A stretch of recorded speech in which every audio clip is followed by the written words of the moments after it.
జై తెలంగాణ పిడికిలో జై తెలంగాణ కేసీఆర్ గారి నాయకత్వం కేసీఆర్ గారి నాయకత్వం మీరు కొద్దిగా సప్పుడు తగ్గిస్తే నేను మాట్లాడతాను ఈరోజు శేర్లింగంపల్లి నియోజకవర్గం నుండి మన పార్టీలోకి విచ్చేస్తున్న తమ్ముడు నరేందర్ యాదవ్ గారికి వారితో పాటు మరి వేలాదిగా తరలి వచ్చిన మా ఆడబిడ్డలకు అన్నదమ్ములకు ముఖ్యంగా ఈ మంచి పగిడి ఈ గులాబీ పగిడి కట్టుకొని వచ్చిన ఇది చూస్తే ఎట్లా అనిపిస్తుందంటే విరబూసిన గులాబీ తోట అంటారు చూడు అట్లా ఉన్నది విరబూసిన గులాబీ తోట మాదిరిగా మా చెల్లెళ్ళు మా తమ్ముళ్ళందరూ పెద్ద ఎత్తున విచ్చేసినందుకు మీకు పెద్దలు గౌరవనీయులు శాసన మండలి సభ్యులు అన్న దాసోజు శ్రవణ్ గారికి హుజూరాబాద్ ఎమ్మెల్యే గారు డైనమిక్ నాయకుడు తమ్ముడు కౌశిక్ రెడ్డి గారికి గౌరవనీయులు మన మల్కాజ్గిరి పార్లమెంట్ నుంచి మొన్ననే మన పార్టీ నుంచి పోటీ చేసిన గౌరవనీయులు రాగిడి లక్ష్మారెడ్డి అన్న గారు సీనియర్ నాయకులు మాజీ కార్పొరేటర్ అన్న కొమిరిశెట్టి సాయిబాబా గారు అట్లాగే మన విద్యార్థి విభాగం రాష్ట్ర అధ్యక్షుడు తమ్ముడు యువకుడు ఉత్సాహవంతుడు మరి ఎల్లవేళలా విద్యార్థులకు అండగా ఉంటున్న తమ్ముడు గెల్లు శ్రీనివాస్ యాదవ్ గారికి అట్లాగే తమ్ముడు రవి యాదవ్ గారికి మారబోయిన రవి యాదవ్ గారికి థ్యాంక్ యూ తమ్ముడు బొబ్బ నవతారెడ్డి గారికి మరొక రవి యాదవ్ గారికి చిర్రా రవి యాదవ్ గారికి అట్లాగే వేదికపైన ఆసీనులైన మా పటేల్ గారికి తర్వాత కార్తిక్ గారికి కిరణ్ గారికి శ్రీనివాసరావు గారికి డాక్టర్ రవి గారికి సుబ్బరాజు గారికి మాజిద్ గారికి రాములు గారికి మల్లారెడ్డి గారికి జుబేర్ గారికి మల్లేష్ గారికి సుమన్ గారికి నవీన్ గౌడ్ గారికి ఈరోజు ఈ కార్యక్రమాన్ని సమన్వయం చేసిన కూకట్పల్లి ఎమ్మెల్యే కృష్ణారావు గారికి పత్రికా మిత్రులకు బాగా గడబడి చేస్తున్న మా తమ్ముళ్లకు గడబడి చేయకుండా చక్కగా మంచిగా పద్ధతిగా ఉన్న మా ఆడబిడ్డలకు అందరికీ నమస్కారం చాలా సంతోషం ఒక పండుగ వాతావరణంలో ఈరోజు మరి శేర్లింగంపల్లి ఎమ్మెల్యే తట్టపార వారేసి కాంగ్రెస్ వాళ్ళ సంకలది వచ్చినా మీరందరూ ఇంత పెద్ద ఎత్తున వచ్చి ఆయన పోయినా మేము మాత్రం కేసీఆర్తోనే ఉంటామని చెప్పి బ్రహ్మాండంగా వచ్చినందుకు హృదయపూర్వకమైన స్వాగతం మీ అందరికీ నేను తెలియజేస్తా ఉన్నా 10 ఏళ్ళు కేసీఆర్ గారి నాయకత్వంలో హైదరాబాద్ ఏ రకంగా అభివృద్ధి జరిగిందో ఏ రకంగా ముందుకు పోయిందో అందులో ముఖ్యంగా మీ శేర్లింగంపల్లి నియోజకవర్గం ఎట్లా ముందుకు పోయిందో మీ కళ్ళ ముంగట్నే ఉన్నది ఎట్లాంటి హైదరాబాద్ ఎట్లా మారిందో కూడా మీ కళ్ళ ముంగట్నే ఉన్నది సరే 2 ఏళ్ల కిందట కాంగ్రెస్ వాళ్ళు అబద్ధపు మాటలు చెప్పి ఊర్లలో ఉండే ప్రజలను ఆగమాగం చేసి అడ్డమైన హామీలు ఇచ్చి ఆ రోజు బోల్తా కొట్టించి ప్రజలను మోసం చేసి అధికారంలోకి వచ్చిన విషయం మీకు తెలుసు కానీ హైదరాబాద్ ప్రజలు మోసపోలేదు హైదరాబాద్లో మాత్రం ఒక్కటంటే ఒక్క సీటు కూడా కాంగ్రెస్కి ఇయ్యలే మొత్తం బీఆర్ఎస్ని గెలిపించినందుకు మీ అందరికీ నా ధన్యవాదాలు ముఖ్యంగా శేర్లింగంపల్లి నియోజకవర్గంలో ఆనాడు ఈరోజు ఎమ్మెల్యేగా ఉన్న గాంధీ ఆ రోజు పాంప్లెట్లు కొట్టించిండు 9,700 కోట్ల అభివృద్ధి 9.5 ఏళ్లలో చేసినాం సంవత్సరానికి 1000 కోట్లతో అభివృద్ధి చేసినాం కేసీఆర్ గారి నాయకత్వంలో అని చెప్పి ఆ రోజు పాంప్లెట్లు కొట్టించి మళ్ళొకసారి మీ ఆశీర్వాదం కోరుతున్నా అని చెప్పి అన్ని డివిజన్లలో ప్రచారం చేసి మీ దయతోని కేసీఆర్ గారి బొమ్మ మీద కారు గుర్తు మీద గెలిచొచ్చిండు ఎమ్మెల్యే కానీ ఏం పుట్టిందో ఏమో మరి గెలిచినాక సంవత్సరంకే సడన్గా కాంగ్రెస్ వాళ్ళు అందంగా కనబడ్డారట ఆయనకు కాంగ్రెస్ వాళ్ళు చాలా గొప్ప పని చేసిండ్రట వాళ్ళు ఏందో ఊడవీకినట కాబట్టి నేను కాంగ్రెస్లో పోతున్నాను పోయిండు ఎందుకు పోయిండా అని మేము తెలుసుకుంటే తర్వాత తెలిసి వచ్చింది మాకు ఆయనకేదో 11-12 ఎకరాలు జాగుందట గాడేనో కుతుబులాపూర్లో రేవంత్ రెడ్డి ఫోన్ చూసినావు గాజుల రామారావు అట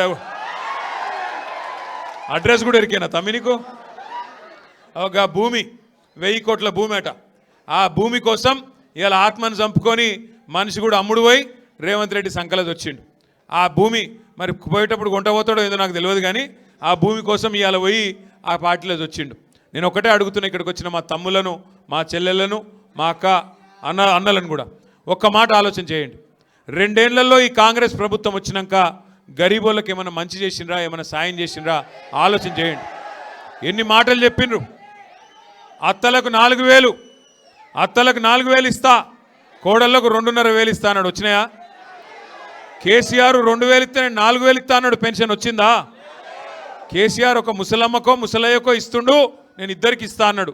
ఒక్కలకన్నా ఇచ్చిండా? కేసీఆర్ గారు కళ్యాణ లక్ష్మి షాదీ ముబారక్ పేరు మీద 1,00,000 రూపాయలు ఇస్తే నేను తులం బంగారం ఇస్తా అన్నాడు. ఇచ్చిండా?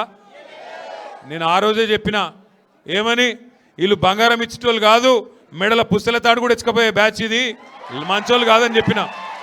నిజంగా కూడా ఇలా పరిస్థితి ఏంది? హైదరాబాద్ చుట్టూ రంగారెడ్డి జిల్లాలో కానీ, మేడ్చల్ జిల్లాలో కానీ, హైదరాబాద్లో కానీ మొత్తం రియల్ ఎస్టేట్ను పండబెట్టిండు. మాట్లాడితే ముఖ్యమంత్రి గారికి బూతులు వస్తాయి, బ్రహ్మాండంగా బూతులు మాట్లాడతాడు. పండబెట్టి తొక్కుతా అంటాడు. నిజంగానే పండబెట్టి తొక్కుతున్నాడు. రియల్ ఎస్టేట్ను వండబెట్టిండు, రంగారెడ్డి జిల్లాను తొక్కుతున్నాడు. వాస్తవం చెప్పాలంటే అటు వ్యవసాయాన్ని వండబెట్టిండు, రైతులను దొక్కుతున్నాడు. పాలమూరు మీద పగ, కాళేశ్వరం మీద కక్ష, 2 ఏళ్ళు బూతు మాటలు తప్ప చేసిందేమీ లేదు. 420 హామీలు ఇచ్చిండు. పిల్లగాళ్ళకి చెప్పిండు 2 లక్షల ఉద్యోగాలు ఇస్తా మొదటి సంవత్సరంలో అని చెప్పిండు. ఈ రోజు వరకు 2 ఏళ్ళు నిండితే నిన్న దిల్సుఖ్ నగర్లో ఆ పిల్లలందరూ రోడ్డెక్కి గడబడి చేస్తూ ఉన్నారు. ఎక్కడ మా జాబ్ నోటిఫికేషన్లు రాహుల్ గాంధీ అని వాళ్ళు రాహుల్ గాంధీని అడుగుతూ ఉన్నారు. నిన్నగాక మొన్న నేను కోపం వచ్చి ఈ రేవంత్ రెడ్డి అసెంబ్లీలో బూతులు మాట్లాడితే నేను కూడా కోపం వచ్చి రాహుల్ గాంధీని ఒక మాట అన్నా. అంటే ఇక కాంగ్రెస్ వాడు ఒక్కొక్కరు, ఒక ఆయన 6 ఫీట్లు ఎగురుతుండు, ఇంకొక ఆయన 6 అడుగులు 6 గజాలు ఎగురుతుండు నా మీదికి. నేను అడుగుతున్నా కాంగ్రెస్ వాళ్ళను, అయ్యా నేనేమన్నా కొత్తగా రాహుల్ గాంధీని? మీ రేవంత్ రెడ్డి అన్నమాట నేనన్నా. రేవంత్ రెడ్డి ఏమన్నాడు రాహుల్ గాంధీని? ఇడు పప్పు కాదు ముద్దపప్పు అన్నాడు. నేనేమన్నా గదే అన్నా. ముద్దపప్పు నిజమే నేనన్నా. దానికి నా మీద ఒకడు 6 ఫీట్లు ఎగురుతుండు, ఒకడు 6 గజాలు ఎగురుతుండు. ఎగిరేదేదో మీరు రేవంత్ రెడ్డి మీద ఎగురురి, నా మీద ఎందుకు ఎగురుతున్నారు మీరు? మీ రేవంత్ రెడ్డి అన్నాడు సోనియా గాంధీని బలిదేవత అన్నాడు. 1000 మందిని బలి తీసుకున్న బలిదేవత, 1000 మంది తెలంగాణ పిల్లలను చంపింది ఈమె అన్నాడు. నేను అన్నానా? అది మీ రేవంత్ రెడ్డి అన్నాడు. గసొంటోని తీసుకొచ్చి ముఖ్యమంత్రి చేసిన ఏమనాలి మరి? ఏమనాలి నేను? అందుకే అన్నా, ఆ ముద్దపప్పు గారి గురించి నేను అనలేదు. ముద్దపప్పు అన్న రాహుల్ గాంధీని ముద్దపప్పు అన్న రేవంత్ రెడ్డి మీద మీ ప్రతాపం మీద చూపెట్టారు కాంగ్రెస్ వాళ్ళు. మీకు శాతగాక గసొంటోని తీసుకొచ్చి ముఖ్యమంత్రి చేసుకున్నారు మీరు. ముద్దపప్పు అన్నాడు మీ రాహుల్ గాంధీని, సోనియా గాంధీని బలిదేవత అన్నాడు, ప్రజలకు అడ్డమైన వాగ్దానాలు ఇచ్చిండు. ఇవాళ ఏమంటున్నాడు? ఏమైందయ్యా రేవంత్ రెడ్డి, మరి బగ్గ నరికితివి, పెన్షన్ ఎప్పుడు ఇస్తావు? 4,000 అంటే నువ్వు గట్టిగా అడిగినావు అనుకో, నీ లాగుల తొండలు ఇడిచిపెడతా అంటాడు. ఏమైందా మహాలక్ష్మి, మరి 2,500 ఇస్తాను మా ఆడబిడ్డలకు, ఎప్పుడు ఇస్తావు అంటే నీ గుడ్లు వీకి గోటీలు ఆడతా అంటాడు. రైతులకు ఎప్పుడు న్యాయం చేస్తావు? యూరియా బస్తా కూడా ఇస్తలేవు. రైతు బంధు ఇస్తా అంటివి కదా 15,000, ఏం సంగతయా అంటే నీ పేగులు వీకి మెడలు వేసుకుంటా అంటాడు. ఏమన్నా బోటీ కొట్టేటోడా ఏంటిది? నాకు అర్థం కాదు. ముఖ్యమంత్రి బోటీ కొట్టేటోడా మెడల పేగులు వేసుకుంటాడట. అందుకే నేను అంటున్నా, ఎసొంటోళ్ళకు పని అప్పచెప్పాలనో గసొంటోళ్ళకి అప్పచెప్పాలి. మీరు హైదరాబాద్ వాళ్ళు కరెక్ట్గానే అప్పచెప్పినరు. మీరు కేసీఆర్ని నమ్మినరు, మళ్ళా గులాబీ జెండాను ఎగరాలని చెప్పి మీరు కరెక్ట్గానే ఓటేసినారు. కానీ ఇవాళ ఎమ్మెల్యే పోయి దొంగలల్లో కలిసిపోయిండు. అందుకే మీతో ప్రార్థన ఒకటే, ఇప్పుడు జిహెచ్ఎంసీ ఎలక్షన్ పెడతారట తొందరలో, ఒక 2 నెలల్లోనూ 3 నెలల్లో పెడతారట. మనందరం ఒక్కటే డిసైడ్ చేసుకోవాలి, ఏ కేసీఆర్ నాయకత్వంలోనైతే హైదరాబాద్ని అభివృద్ధి చేసుకున్నామో, ఏ కేసీఆర్ గారి నాయకత్వంలోనైతే రాష్ట్రాన్ని భారతదేశంలోనే నెంబర్ 1 చేసుకున్నామో, మళ్ళీ అదే కేసీఆర్ గారిని తిరిగి తెచ్చుకుందామా? 2028లో ఫైనల్ ఉంటుంది, 2028లో ఫైనల్ ఆడాలి. అప్పుడు మళ్ళీ కేసీఆర్ గారిని తెచ్చుకోవాలి. ఇప్పుడు సెమీఫైనల్ ఉంటుంది జిహెచ్ఎంసీలో. సెమీఫైనల్ కొట్టన్నా వద్దా? ఫైనల్ గెలవాలంటే కొట్టాలంటే ఇక ఎమ్మెల్యే వీక్తే వీకిండ్, కానీ చాకులు అసంటి కొత్త పిల్లగాళ్ళని మీ ముంగట నిలబెడతారు రేపటి రోజున. నేను జిహెచ్ఎంసీలో చాకులు లాంటి పిల్లగాళ్ళని నిలబెడతా, వాళ్ళని గెలిపించుకరండి మీరు. కార్పొరేషన్లో మళ్ళొక్కసారి గులాబీ జెండా ఎగిరితే ఆటోమేటిక్గా కాంగ్రెస్ వాళ్ళు మళ్ళీ ఎక్కడోళ్ళు అక్కడ బేజారు అయిపోతారు. దెబ్బకు మళ్ళా వాళ్ళే తటపార వారేసే పరిస్థితి వస్తుంది. మీ అందరితో కోరేది ఒకటే, ఇలా ఒక్క ఎమ్మెల్యే పోవచ్చు, కానీ నాకు మొన్న శేర్లింగంపల్లి నియోజకవర్గ మీటింగ్ పెడితే మా అన్నలు, మా తమ్ముళ్ళు, మా శేర్లింగంపల్లి నియోజకవర్గ నాయకులు అందరూ కలిసి 4-5 వేల మంది కార్యకర్తల సమావేశం పెట్టిండ్రు. అది చూసినాక కేసీఆర్ గారు అడిగిరు నన్ను, ఇంతమంది వచ్చిండ్రు ఎవరు ఆర్గనైజ్ చేసిండ్రు అన్నారు. అంటే నేను చెప్పిన, సార్ ఎవరు ఆర్గనైజ్ చేయలే, మీ మీద ఉన్న అభిమానమే చేసింది, మీకోసం వచ్చిండ్రు మా వాళ్ళంతా అని. ఇవాళ నిజంగా సంతోషం అనిపిస్తున్నది. తమ్ముడు చూస్తూ ఉంటే, అన్నా నా గొంతు పోయింది అన్నాడు. నాకు ఉపన్యాసం ఎట్లేయాలో నేర్పిమన్నాడు. ఉపన్యాసమే కాదు, రేపటి రోజున మంచి చాకులు లాంటి మా యువకులు, మా అన్నదమ్ములు ఎవరైతున్నారో మీతోని రేపు రాష్ట్రంలో మళ్ళొక్కసారి భారతదేశం మొత్తానికి పరిపాలన ఎట్లుండాలనో కేసీఆర్ గారి నాయకత్వంలో మళ్ళీ చూపెడతాం. తప్పకుండా 2028లో మీ ఆశీర్వాదంతో గెలిచొస్తాం. పేదలను కడుపులో పెట్టుకొని చూసుకుంటాం. పేదలను ముఖ్యంగా ఎందుకంటున్నా అంటే ఈ ముఖ్యమంత్రి వచ్చినాక, కాంగ్రెస్ ప్రభుత్వం వచ్చినాక హైడ్రా పేరు మీద హైదరాబాద్లో గరీబోళ్ళ ఇల్లు గులగొట్టుడు తప్ప ఒక్క ఇల్లు కట్టిండా? ఒక్క ఇందిరమ్మ ఇల్లు కట్టిండా? ఇందిరమ్మ ఇండ్లు అని డైలాగులు కొట్టుడు తప్ప హైదరాబాద్ గల్లీల్లో ఒక్క ఇల్లు కట్టలే. ఉన్న ఇల్లు గులగొట్టుడు. కుకట్పల్లిలో బుచ్చమ్మ అనే ఒక ఆడబిడ్డ ఈ హైడ్రా వల్ల భయపడి ఉరిపోసుకొని వాళ్ళ బిడ్డింటికి పోయి ఉరిపోసుకొని చచ్చిపోయింది.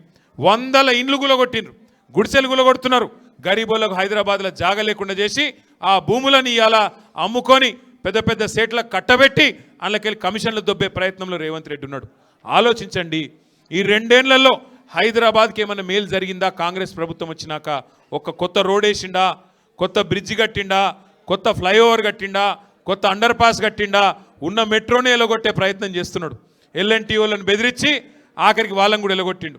మనం మీ శేర్లింగంపల్లి నియోజకవర్గం నుంచి ఆ మైండ్ స్పేస్ జంక్షన్ నుంచి ఎయిర్పోర్ట్ దాకా మెట్రో మనం శాంక్షన్ చేస్తే రాగానే రద్దు చేసిండు. ఒక్కటంటే ఒక్క మంచి పని లేదు. చెడగొట్టు పని తప్ప మంచి పని చేసిన పాపాన పోతలేడు. పేదవాళ్ళని పట్టించుకున్నది లేదు, పెద్దవాళ్ళని పట్టించుకున్నది లేదు. ఏది కూడా హైదరాబాద్కు 2 ఏళ్లలో చేసిందేమీ లేదు. అందుకే తిరిగి మళ్ళీ కేసీఆర్ గారిని తెచ్చుకుందాం, గట్టిగా కొట్లాడదాం. శేర్లింగంపల్లి నియోజకవర్గంలో కూడా గులాబీ జెండా ఎగిరేద్దాం. మీ దయ, మీ ఆశీర్వాదం ఉంటే ఎంత పెద్ద తుఫానునైనా ఎదుర్కొంటాం.